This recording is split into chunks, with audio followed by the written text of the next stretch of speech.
with the experience of running the previous vaccination centres, we pretty much can know the flow rate. So today, a typical centre like that will be able to cater for about 2,000 vaccinations per day, starting from 8 a.m. in the morning to about 10 p.m. at night. So if you look at the design of this vaccination centre, I think the people have put in quite a bit of thought into catering for the elderly. So for example, there's an express lane there for people who are not so mobile, who comes in wheelchair, so that they don't have to wait too long.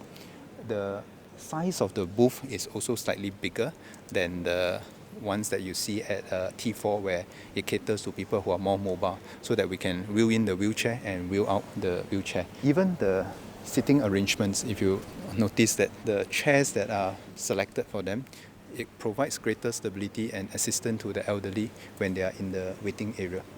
The process is seamless, just as the other vaccination centres. So we have kept the process the same, meaning that you try to make an appointment prior.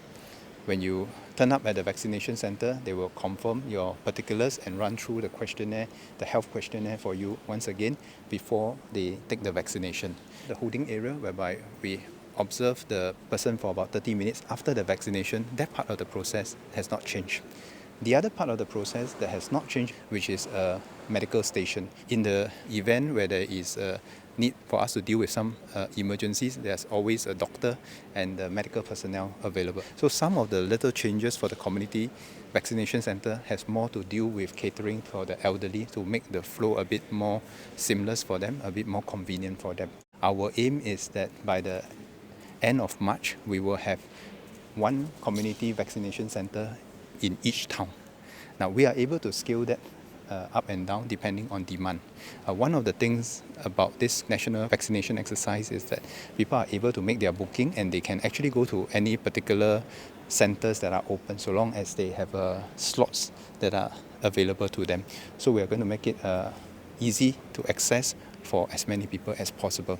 For tomorrow, we have almost 300 bookings already, and that's just about 2 days since we sent out the letters. So beyond the community vaccination centre setup, the second role that PA will do in partnership with MOH is the community booking centre, because some of the elderly may not be able to book online, so they can come to the CCs, and the CCs will have staff, as what you have seen just now, to help them make the booking, and the staff, where possible, will also give them some advice and do some pre-checks for them to see whether they're eligible for the vaccination.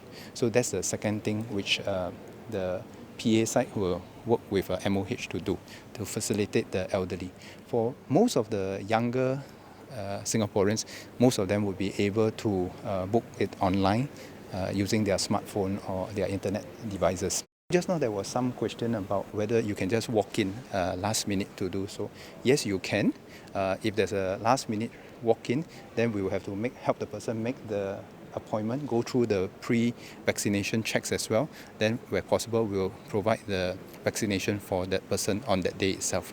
Then the back end, we will have to adjust the logistic to make sure that at any one station that we have sufficient vaccines for that day, for the number of people required, but yet not too much, so that we don't waste the vaccine, because once the vaccine is opened up, then there's a certain shelf life associated with that.